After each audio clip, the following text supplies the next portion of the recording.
pledge allegiance to the flag of the United States of America and to the republic for which it stands, one nation, under God, indivisible, with liberty and justice for all. Father, we thank you so much for this day, and we thank you for another opportunity to get together and do business for the school district.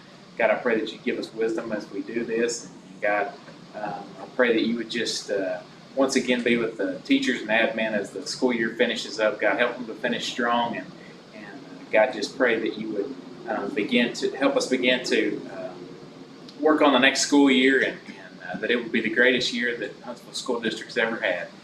God, we just thank you for the rain that we've got today.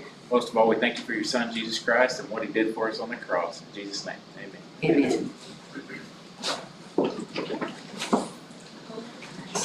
We'll call this meeting work session to order.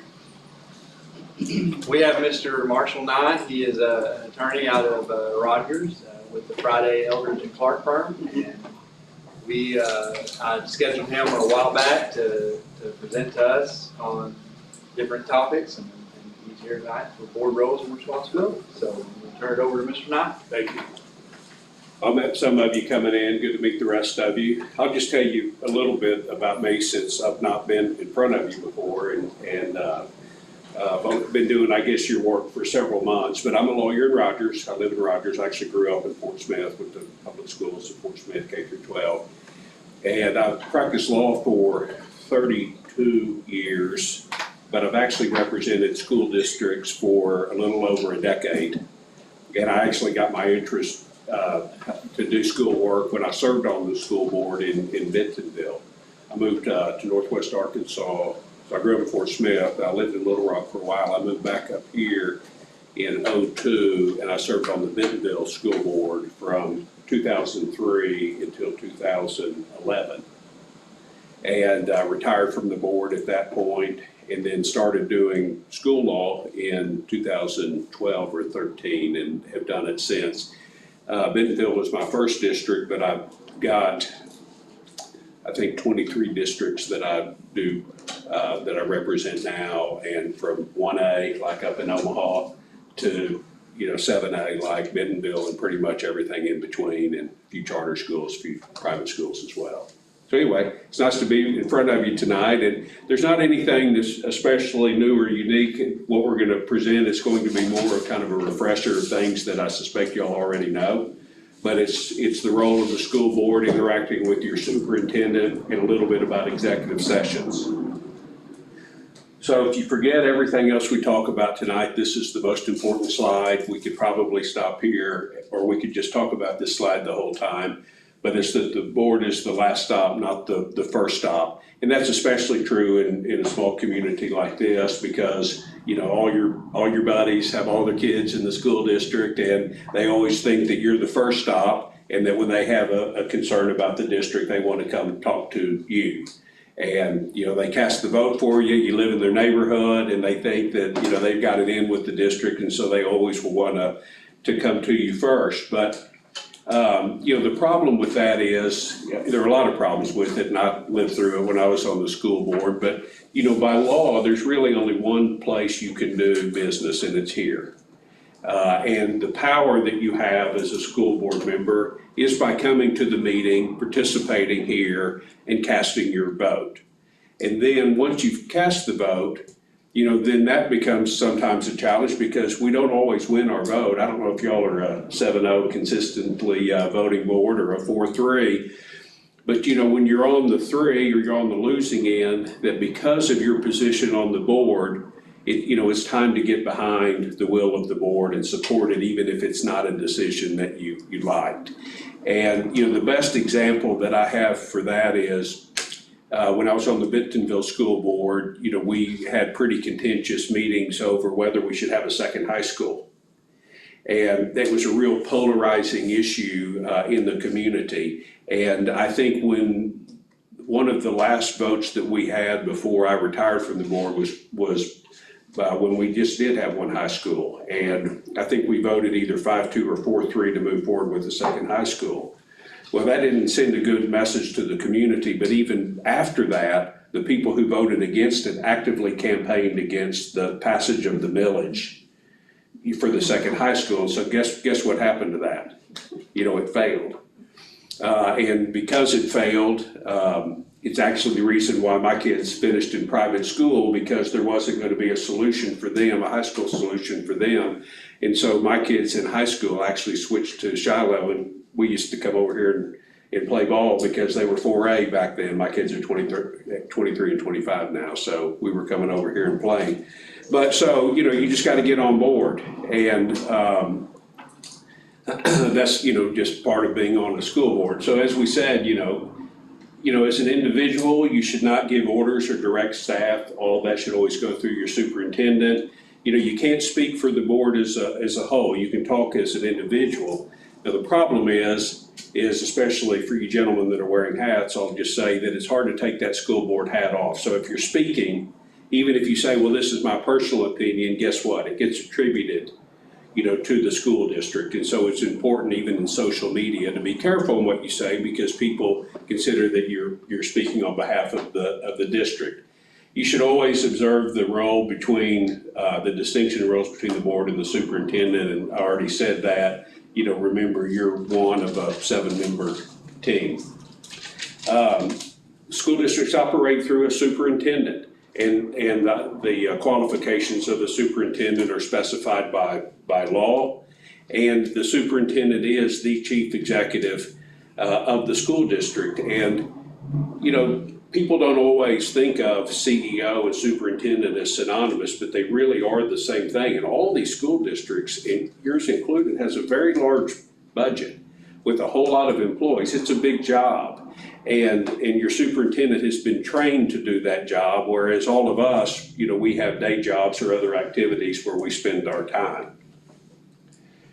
So in addition to being the chief executive officer, of course, your superintendent is the educational leader of the district and has the obligation to manage the day-to-day operations. I recently took over a new district where all of the board members were participating in interviews of staff. They were participating in discipline before hearings. They were going in and actually functioning as managers in some of the school buildings. And so we kind of went through some training processes to extract them from doing that. Now, your superintendent doesn't have this contract, but I leave this slide in to show you that when I draft superintendent contracts in other districts, I actually lay out, just so that everybody sees it on a piece of paper, what the responsibilities are of the superintendent. And as you can see, it's a pretty long list of things. And I go all the way through, and this isn't even all of them, but to make sure that everybody understands, and we could always go back and look at the document to make sure we're all in agreement in what responsibilities each person has. And then this is a provision that I always put in my superintendent contracts, and I'll give you a second to read it.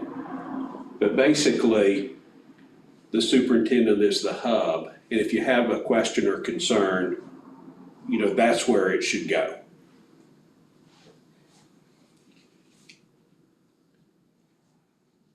More importantly than putting it in a contract is actually abiding by it. But as I just said, the superintendent should be the information hub for the board. And if you kind of visually look at it, that's how it should always go, both down and up. When parents come to you and say, I've got a concern about, what's happening with the band or what's happening in the class, the best thing to do is to encourage them, to start at the bottom level and then to step out. Because, no one likes it, and I know in my professional life, I never liked it when, people would go over my head. I'd rather them address it with me first, give me the opportunity, to resolve an issue. And so just like you should always talk to the superintendent, we should always encourage community members to start at that teacher, coach, sponsor level and work their way up. And why is it important?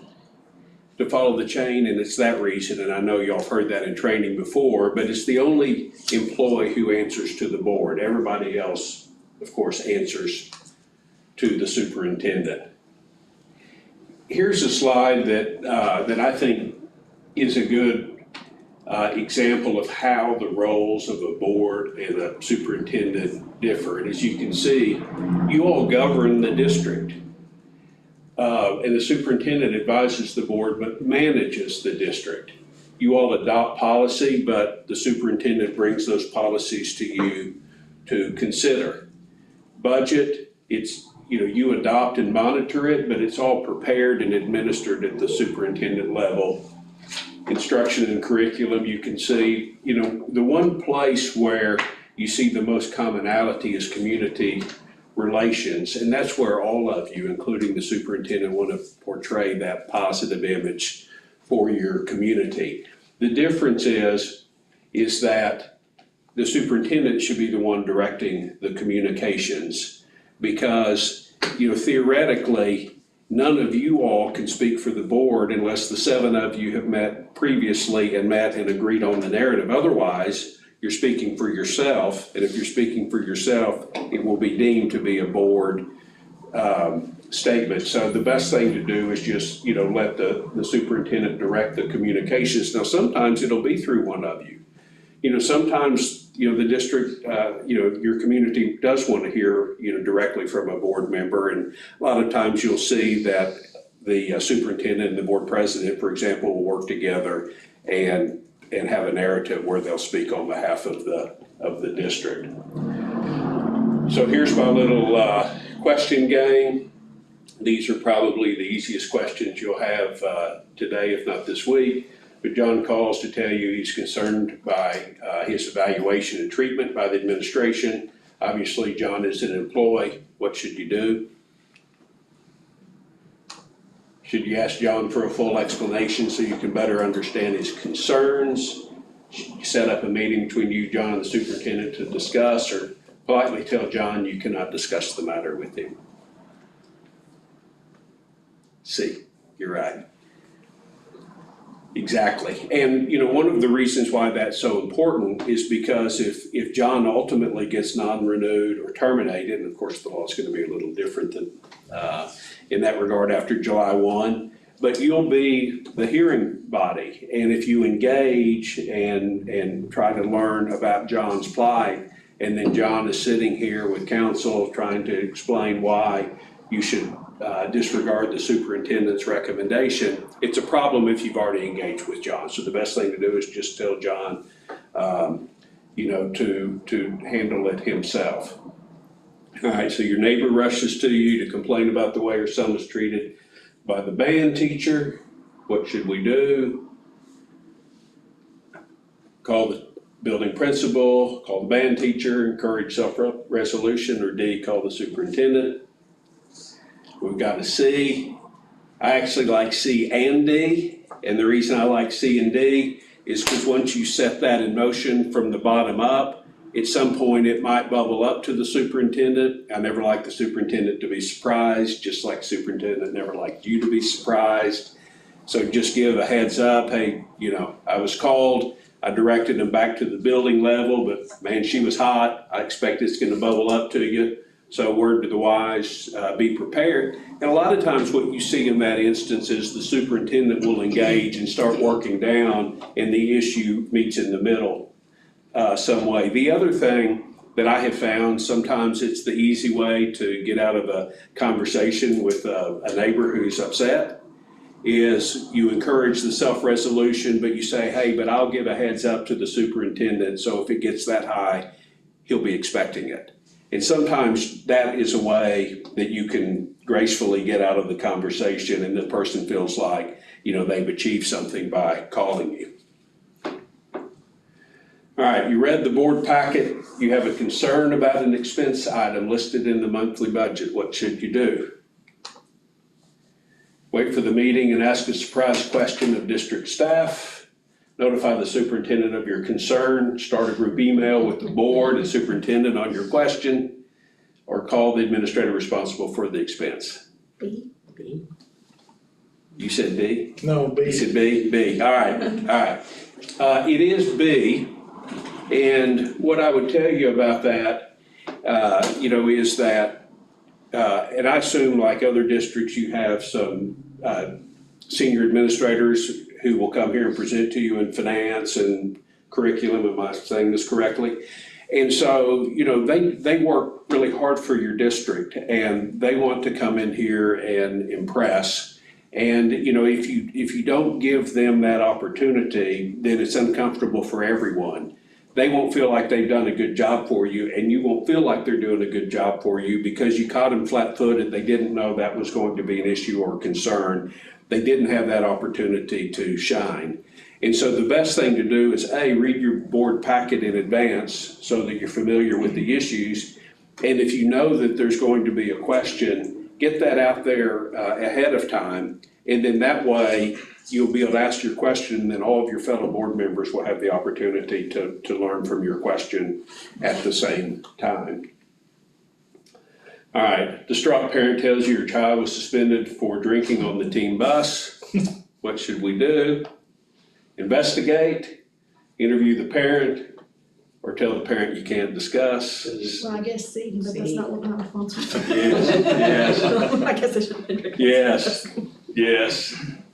Yeah, and we've all been through that one. It comes up more than you might imagine. I'm working through one of those right now for a district.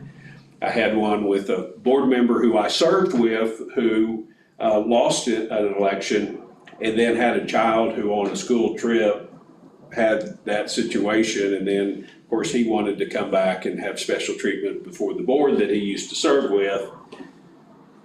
You got to have tough conversations sometimes. I think I've already really covered this, but, it's important to, stay removed from all issues relating to students in the district or staff, because in both expulsion hearings and in disciplinary matters for your employees, you not only want to, have fairness, but also you want to ensure that there's the appearance of fairness by not having engaged in the matter already.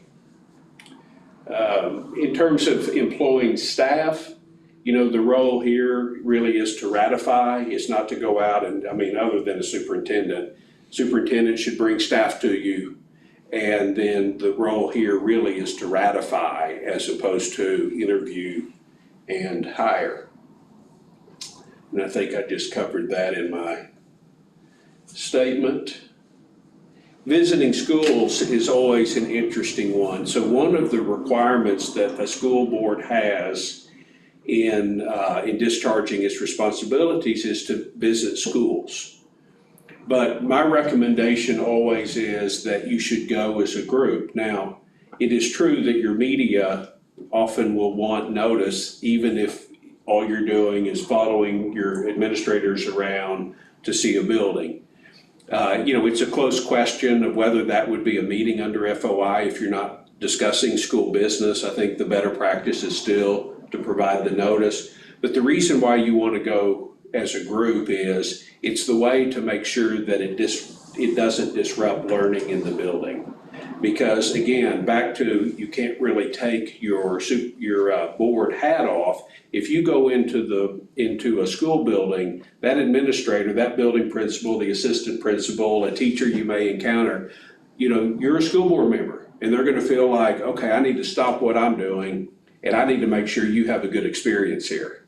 I need to make sure you have a good experience. You go report back to the superintendent that it went well. Superintendent's happy with me.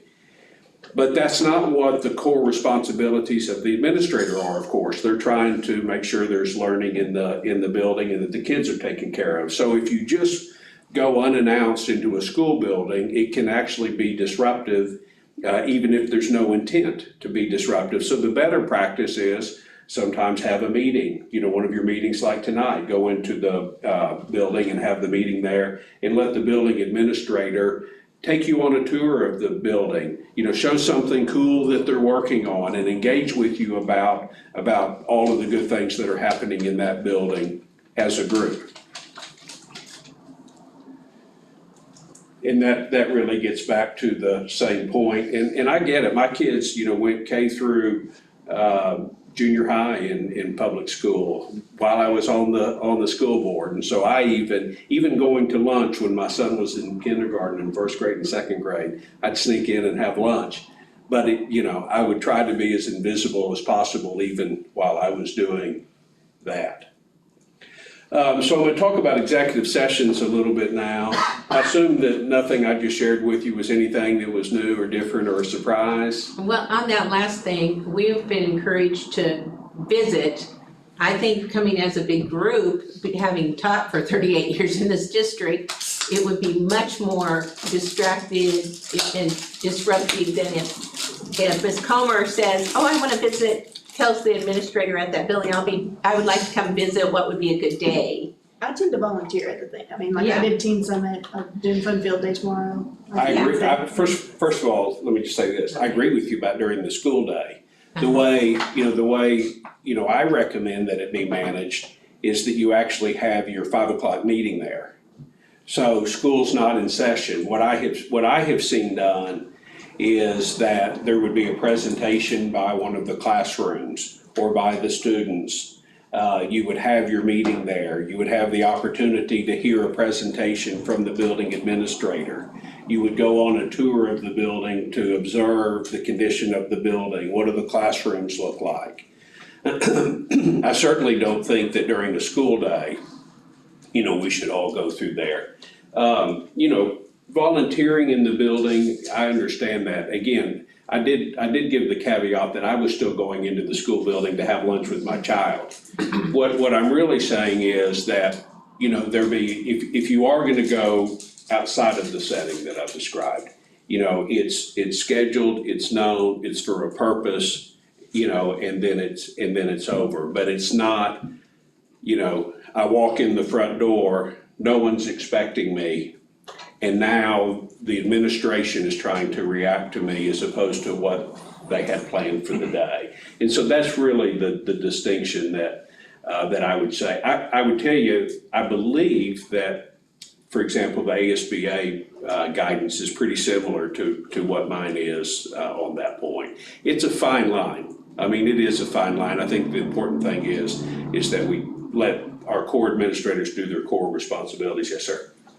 When I came back on the board to finish out this term, I promised Mr. Warren that since he is the CEO and I am just a individual board member, that I would never enter a campus without notifying him and, scheduling that. And that's the way I was taught 30 years ago by ASB training. So I've never gone on campus Unannounced. without Yeah. making sure that the superintendent, who is communicating, where my communication is. And that may be in opposition to some of your thinking, but that's the way I was trained years ago. No, I think that's what we were told, it was like, they encouraged, it was that when I went to Farmington, and they encouraged everybody to attend and go to school, but to let somebody know you're coming, they didn't say, surprise, so. I mean, I never went and surprised. And I know in the Usually past, I've had many school board members during the day come and walk through, and it wasn't disruptive, because there was just one person walking through, I mean, they didn't come in your room, they didn't make you stop teaching, or. There are a lot of districts where board members will actually go in and ask management style questions and, what are we doing about this? How are you handling that? And things that, really should come through superintendent. This isn't as much of a building issue, but when I served, I had a fellow board member whose daughter played softball, and the softball head coaching position came open while he was serving on the board. And when we were talking about the next head softball coach, he starts talking about these candidates who were available for the position. And we started asking a few more questions. Well, how do you know about these people and that they're interested in coming and being the softball coach at Midville High School? And he said, well, because I've created a website and I've been searching for replacement candidates. Like, you know what? Yeah. That website came down and we got him out of the weeds on that. So on executive sessions, you know, again, none of this should be a surprise, but it's your private meeting. It's where the board is able to talk about certain topics out of public view. And, you know, as you can see, the statute says that, you know, here are the only things that you can talk about in executive session, and it's mainly relates to employment. Now, it's not in this statute, but then there is another statute now that also lets you talk about school security out of public view. And there are some changes that are not effective yet that I don't think will become effective until the end of next school year. So I think May of 2024. But you'll be able to talk about certain kinds of litigation and some risk issues, and your lawyer will actually be able to come in another year. Your lawyer, for certain circumstances, will be able to come into executive session for the first time. What about, like, Bailey handles most of our security stuff. Would he be able to come in if we're talking about security, like things we're wanting to add security? Would he be able to come in? I do believe the way it is worded, I don't know if it's, you know, it's funny because it's not in the executive session statute, but the way it's worded, the presentation can be done in private. And so I believe that he can participate with you. I will actually pull that statute and give your superintendent a clear answer on that. But relating to school safety and, you know, threat assessments and what your threat plan is, you know, all of that now can be discussed outside of public view. And I do believe with him. What I don't know is whether it's technically called an executive session in that instance or something else. But that information clearly can be communicated to you out of the public eye. And I'll get you a firm answer. That's a good question. Appreciate it. So right now, you know, only the top administrative position or someone that you're interviewing for that can come into the executive session. Again, that's going to loosen up in a year.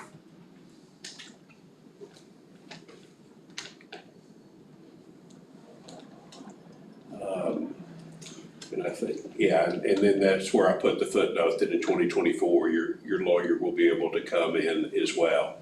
Obviously, this is an obvious statement that, you know, you can't use the executive session for a purpose other than, you know, than what the statute permits. And, you know, executive sessions, especially towards the end of them, you know, they can get a little lazy, and it's easy to start having a conversation, you know, towards the end and walking out. And it's obviously good if someone's vigilant to say, hey, all right, let's take that conversation outside to have the rest of it.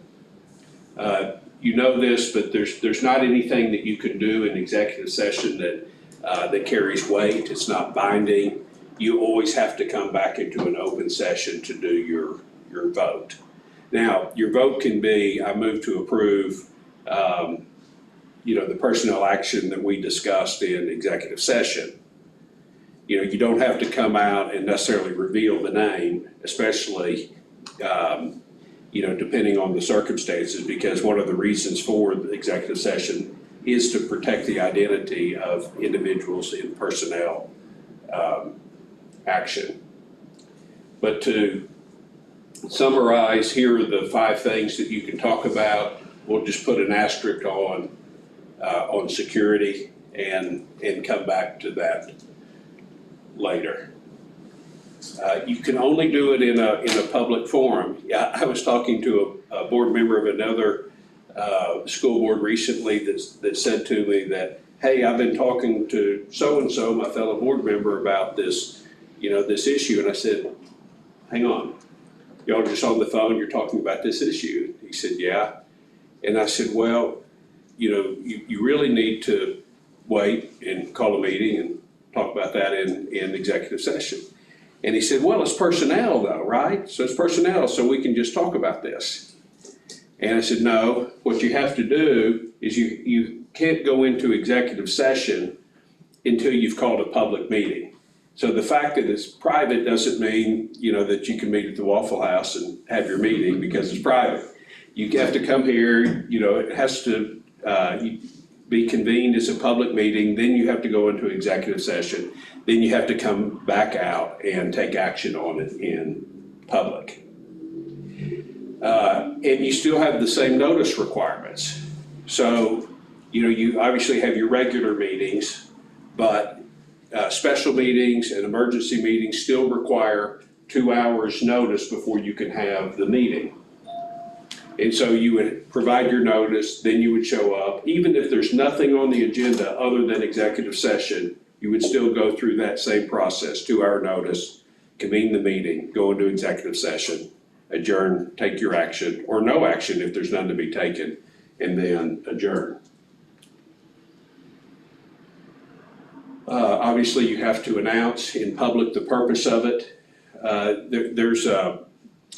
There's not consistent authority on whether you have to move to adjourn into executive session or whether you announce that you go into executive session. I represent districts that do both. You know, the safe thing to do is to move second and go in. But there's very inconsistent guidance on that. ASBA will tell you you should never move and second to go into executive session because there's no way to move and second to come out because it's behind closed doors. I don't know that I completely agree with that logic because you could do it when you came out, but that is the guidance that they give. I don't know that people really care that much whether you announce it or move to go in, but I do see districts do both. You at least need to announce the purpose of it. Obviously, you don't take minutes while you're in executive session. As you know, the law now requires that board meetings be at least audio recorded. You don't record anything in executive session. And in fact, what the law says on recording is that you record open meetings. So even when you have like a teacher fair dismissal hearing, you don't record it if the teacher requests that the hearing be closed.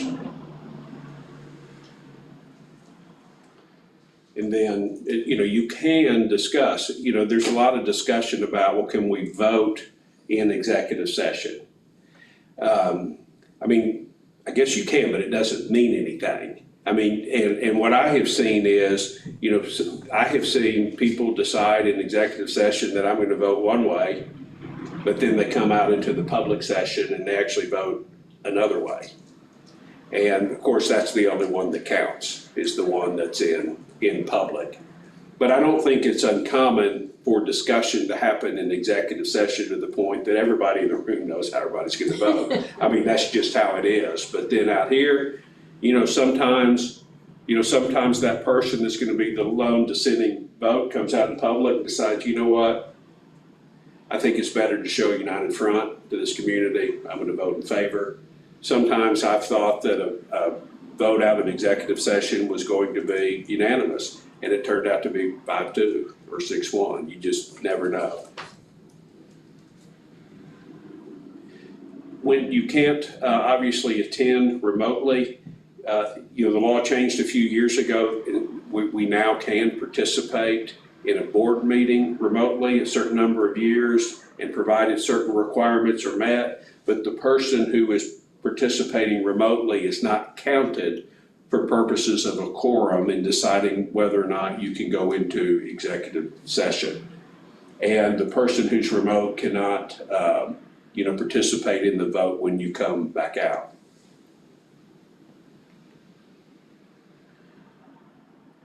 We've largely already covered this in terms of what the purposes are of executive sessions.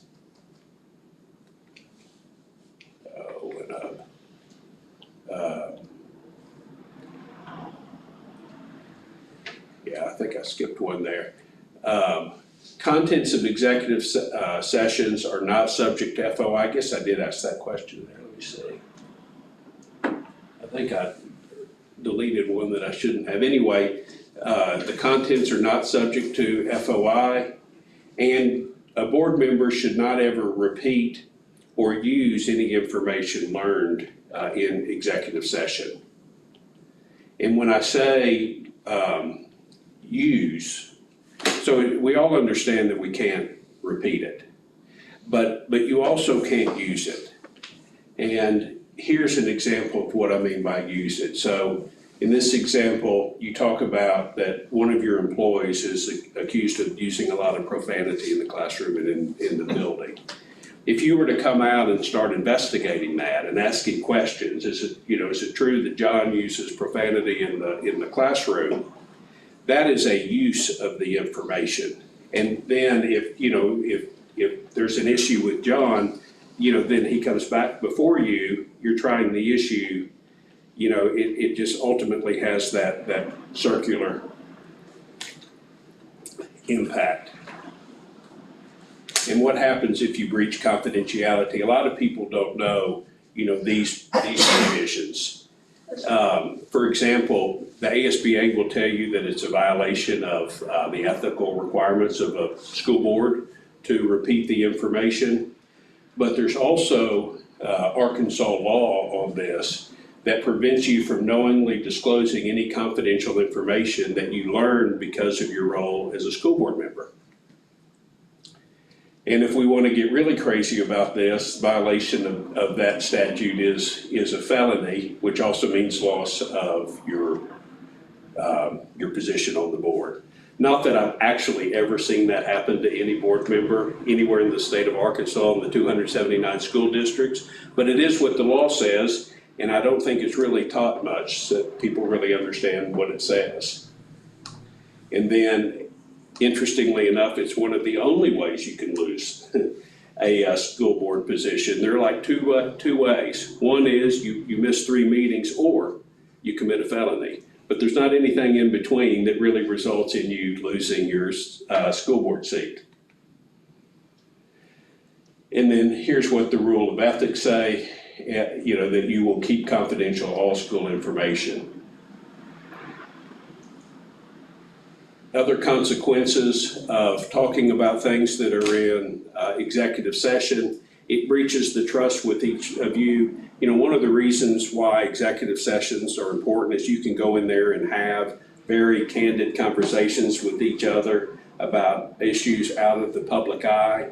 But if you don't trust each other to keep it confidential, then it chills the discussion that you would otherwise have in executive session.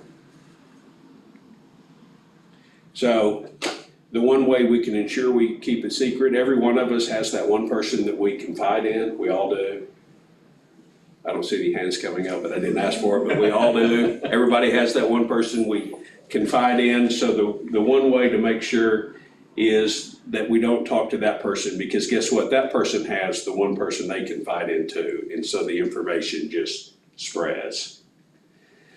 So that's it. I'm happy to answer any questions if you have any. I had hoped to do this in 30 minutes for y'all. It did take 40, but good refresher for everybody. Any questions I can answer? Very good. Well, good to meet you all in person, and I appreciate the opportunity to represent you and to be here and present to you tonight. So y'all have a great evening. Thank you. Thank you. Isn't this monstrosities that they call it? The only other thing was just to be able to give to you the policies that have been recommended by ASBA. They have not been altered in any way, meaning that, we will go through whenever it comes time to actually make recommendations to you and give you, it'll have Huntsville specific information. Some of it will be blank, has blank amount of days. We would input that number to, either from the old policy or what we feel like might need to be changed. Anything that is red though, anything that is red is what is different. And then you'll see in that there are some policies that are brand new and come out of the Learned Law or come out of all of that information, and some of them are optional, some of them are not, quite honestly. So I've sent it to you on email, but I know a lot of people like to have it in paper, and I wanted you to have a copy of it to take with you and read at your leisure. Some of us have got a lot of extra spare time on Yes, it. sir. I started going through it, but I got a headache, so. I didn't put it in a binder or anything like that, but it is separated out for you, so. Yeah, I started going through it, I guess it's the day you sent it out, and I was like, wow, there's a lot. I think I got through one folder, and I was like, we'll do this slowly. And that's all that we had for tonight. I just wanted to get Mr. Nye in front of you and be able to have you ask any questions of him, and then have the policies in front of you as well, so. How are we coming on the classified salary? Met with CPPC today, and we hope to have something to you by June 5th, by our next work. Are we thinking they're gonna get raises or the bonus, or what are we kind of thinking maybe? Well, I mean, it goes back to the original step plan that I kind of talked with you, in the reduction of days first, and then we will look at some other aspects of it. So for the June, it won't be, any kind of bonus, or there might be a raise, but it would be only for specific lanes that aren't affected by the reduction of days. Right now. That's what we talked about in our CPPC. And how are we coming on our search for an AD? We will be interviewing, I think it's next week. We've set up interviews for next week. So we narrowed it down to our candidates, and they've all been notified, and we'll be coming in, and we'll have a committee to go through. We'll be able to hopefully have another recommendation to you on June 5th. June 5th seems to be an important date coming up. We'll have a lot of recommendations for you. But we're, Do you wanna wait until June 5th to talk about that, or do you wanna, okay. I'm not a school board member on June 5th. Well, but either way, it's gonna go through the same process. Yeah. Alright, just wanted to check with you. Well, it's not on the agenda for tonight. no, and we wouldn't be able to discuss it. So, this just works. Alright then, Proposal. yeah, okay. I was wondering, because we've all been so paranoid about speaking to each other about something, but I had to call around or email or something to finally get one, because I had a question that was like a question to ask. I was wondering if we could maybe share phone numbers, so if there's like a question or just something comes up that sometimes you need to say something, I don't know, or like I could say, hey Bobby, what time is that happening down at St. Paul or whatever. So is there any reason that we, Have your The only number. thing is, if they ever ask you for your phone and communication, you gotta be willing to show it to them. well, I don't think we've really talked much, Steve, have we talked? No. So it won't really matter. I'm just saying, I I'm just think saying that emergency. is the stipulation though, isn't it? If we communicate by phone and they FOI wants to see it, you gotta show it to them. It's frowned upon, I would say, Okay. against, Yeah. not necessarily having each other's number to be able, but, group texting or making decisions on a, with school. I would strongly That suggest that you do not engage in a group text. Yeah. In any way, shape, or form. Right. But I don't think they're. I usually block people that group text me anyway, so don't even try. It might sometime be helpful, and sometimes like if you're going, now from what I understand, it would be okay, like if I wanted to ride with Whitney somewhere, as long as we say, I guess we have to tell Shannon, hey Shannon, we're gonna ride. We don't wanna go alone because it's gonna be dark, and then it's okay. Sorry. Shouldn't you ask? You can, that's for sure, but, Okay. it's the old, the biblical adage of where two or more gather, then you have to notify and you have to do things. That's kind of the way you have to operate.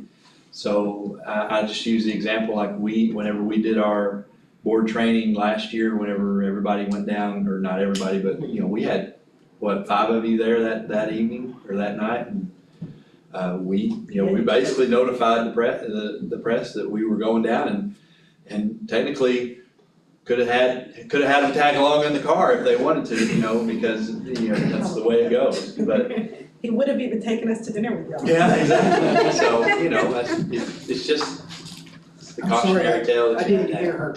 Did she say she would have paid for the dinner? I would have encouraged it if that was He was like, we're gonna be down. the case.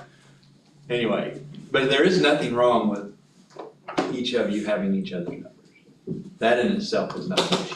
Well, if I see one of you in the grocery store, between now and whenever you're a new board member, I'm going to say hello. Good plan. You can talk about anything in school business. Me and Josh talk about fishing if we see each other. That's about all we ever talk about. If we see That's all each I other. ever talk about anyways. Yeah, I mean, it's pretty bad. That's all we ever talked about before we become school board members, when we see that fishing or baseball. Well, and then you got the case of my son goes to your preschool, so. Don't be just have Saturday for birthday You parties. still get to live your life. I mean, you get to live a life. That's not, you go to your board. You just gotta be, I guess, but I sure on the FOI, that basically if you question it, we've gotta be willing to show you no matter what, if there's something comes I up, didn't either right? until I got to looking through there, I was like, If it's only the school business portion. Right, well, that's basically, I mean, yeah. But, no, I mean, if you're wanting to text Bobby Ray and say, hey, Bobby Ray, I forgot what time I needed to be at St. Paul for, we'll say graduation. And Bobby says 7 PM, that's, no one's gonna be, there's nothing. There's no decision making there. No, there's nothing, it's just, okay, cool, see you there. Or, what time's your barbecue shack gonna be open, Bobby? Yeah, And then he says, Time to burger. whatever, you're, well, and one of the pre-K invited me to St. Paul's having their pre-K graduation. Do I have to call Mr. Dunlap and tell him if I'm coming or not, or can you, since it's a public thing, you can just show No, up? I'm sure you can show up. Okay, because it's during the day, I mean, it's at Yeah. 1:30, so. Yeah.